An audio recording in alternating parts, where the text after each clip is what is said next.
আসসালামু আলাইকুম রহমতুল্লাহি ওয়া বারাকাতুহু ইন্নাল হামদুলিল্লাহ ওয়াসসালাতু ওয়াসসালামু আলা রাসূলিল্লাহ ওয়া বা'দ।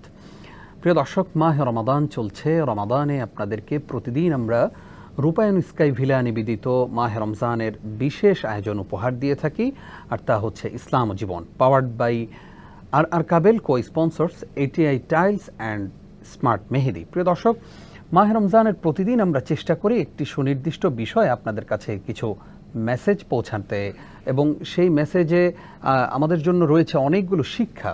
সেই শিক্ষায় শিক্ষিত হয়ে মাহে রমজান যেন আমরা কাটাতে পারি, মূলত সেই চেষ্টা থেকে আমাদের এই ক্ষুদ্র প্রয়াস। আশা করি আপনারা প্রতিদিন এই অনুষ্ঠান দেখেন এবং সেই সাথে পরিবর্তন পরিশুদ্ধতার নিয়তেই অনুষ্ঠানটি দেখবেন বলে আমাদের প্রত্যাশা। প্রতিদিন আমরা একজন স্কলারকে আমন্ত্রণ জানাই, যিনি আমাদেরকে কোরআন সুন্নাহর আলোয় আলোকিত করেন। যথারীতি আজকেও আমরা আমন্ত্রণ জানিয়েছি একজন সম্মানিত অতিথিকে। চলুন আজকের অতিথি কে তার সঙ্গে আমরা পরিচিত হই। আজকে আমাদের সঙ্গে রয়েছেন হাফেজ মাওলানা মুফতি শরফুদ্দিন আল হুসাইনি, খতিব, কুমিল্লা পুলিশ লাইন কেন্দ্রীয় জামে মসজিদ। আসসালামু আলাইকুম রহমতুল্লাহ। ওয়ালাইকুম আসসালাম রহমতুল্লাহ। মোহতারাম, কেমন আছেন? আলহামদুলিল্লাহ, ভালো আছি। আপনাকে ডিবিসি নিউজের মাহে রমজানের এই বিশেষ আয়োজন ইসলাম ও জীবনে স্বাগত জানাচ্ছি। জি, ধন্যবাদ। আজকে আমরা কোরআন তেলাওয়াতের গুরুত্ব নিয়ে আলোচনা শোনাতে চাই আমাদের দর্শকদেরকে। যেহেতু কোরআন নাজিলের মাস মাহে রমজান, মাহে রমজানে আমরা সবচেয়ে বেশি সম্পর্ক রাখি কোরআনের সাথে, এবং কোরআনের সংস্পর্শে যেই যায় তাকে আল্লাহ তাআলা সম্মানিত করে দেন। আপনার কাছে আমাদের প্রশ্ন যে কোরআন তেলাওয়াত করার গুরুত্ব কেন এত বেশি? ধন্যবাদ। কোরআন তেলাওয়াতের অনেক গুরুত্বই রয়েছে, বিশেষ করে রমজান মাস মানেই হচ্ছে কোরআন। যেমন শাহরু রমাদান এই শব্দটি, রমজান মাস এই শব্দটিকে অনেকেই শাহরুল কোরআনও বলেছেন, যে কোরআনের মাস। যেহেতু আল্লাহ তাআলা বলেছেন শাহরু রমাদান আল্লাযী উনজিলা ফীহিল কোরআন, রমজান মাস, এবং এই মাসেই কোরআন নাজিল করা হয়েছে। পাশাপাশি এই মাসের মধ্যেই রয়েছে লাইলাতুল কদর, যেই রাতে কোরআন নাজিল হয়েছে। আল্লাহ তাআলা বলেছেন ইন্না আনজালনাহু ফি লাইলাতিল কদর। আমরা কেন কোরআন তেলাওয়াত করব? হাদিসে এসেছে আল কোরআনু শাফিউন মুশাফফা, এই কোরআনটা হচ্ছে সুপারিশকারী এবং তার সুপারিশটা গ্রহণ করা হবে। রাসূলুল্লাহ সাল্লাল্লাহু আলাইহি ওয়াসাল্লাম তিনি বলেছেন মান জাআলাহু আমামাহু কাদাহু ইলাল জান্নাহ, যে ব্যক্তি কোরআনকে সামনে রাখবে এই কোরআন তাকে জান্নাতে নিয়ে যাবে। সুবহানাল্লাহ। আবার তিনি বলেছেন ওয়ামান জাআলাহু খলফাহু সাকাহু ইলান নার, এবং যে ব্যক্তি এই কোরআনকে পেছনে রাখবে এই কোরআন তাকে জাহান্নামে নিয়ে যাবে। তো সামনে রাখা মানে হচ্ছে এই কোরআন হবে আমার গাইডলাইন, এবং আমি এই কোরআন অনুযায়ী আমার জীবনযাপন, আমার জীবনযাত্রা সব কিছুই হবে কোরআন কেন্দ্রিক। তাহলে এই কোরআন আমাকে একটি সিরাতে মুস্তাকিম এবং সুদৃঢ় সুন্দর একটি পথ বাতলে দেবে, যে পথের শেষ চূড়ান্ত গন্তব্য হচ্ছে জান্নাত। আর যদি আমরা কোরআন ব্যতি রেখে জীবনযাপন করি তাহলে এটা হবে অন্ধের মতো জীবন।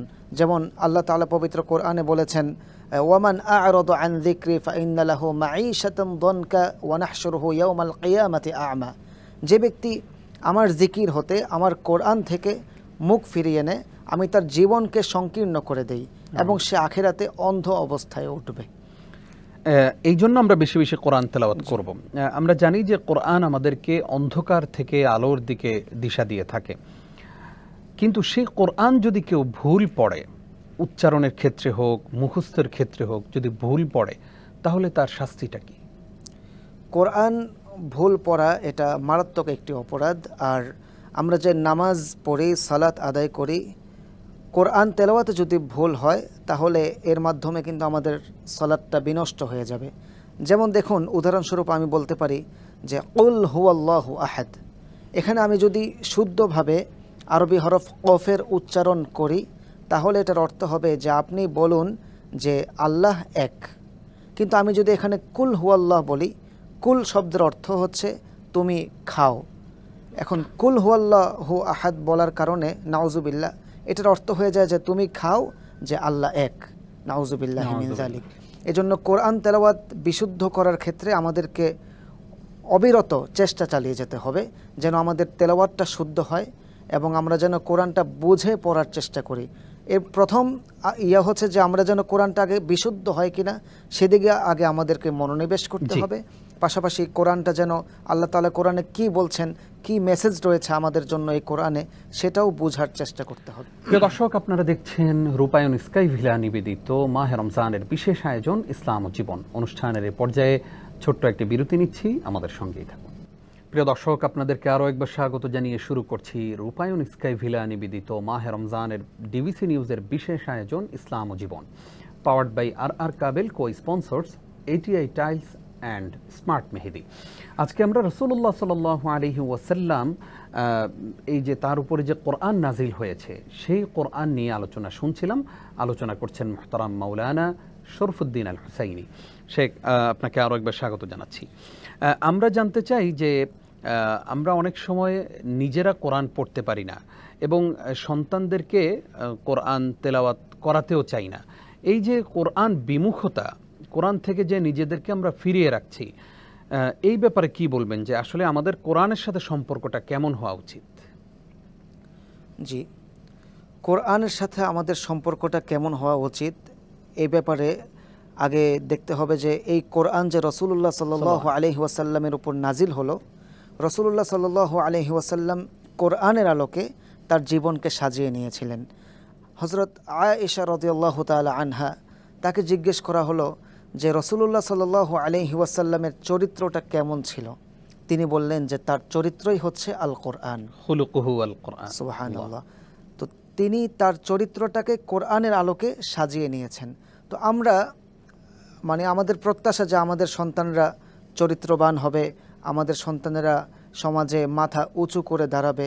কিন্তু আমরা যদি কোরআন বিমুখ হয়ে আমাদের সন্তানদেরকে চরিত্রবান হিসেবে গড়ে তুলতে চাই, তাহলে আমরা কিন্তু কারো কাছ থেকে কোনো ধরনের দিক নির্দেশনা পাবো না। কিন্তু এই কোরআন আমাদেরকে শিক্ষা দিয়েছে যে কিভাবে একজন সৎ মানুষ হওয়া যায়, কিভাবে একজন ভালো মানুষ হওয়া যায়।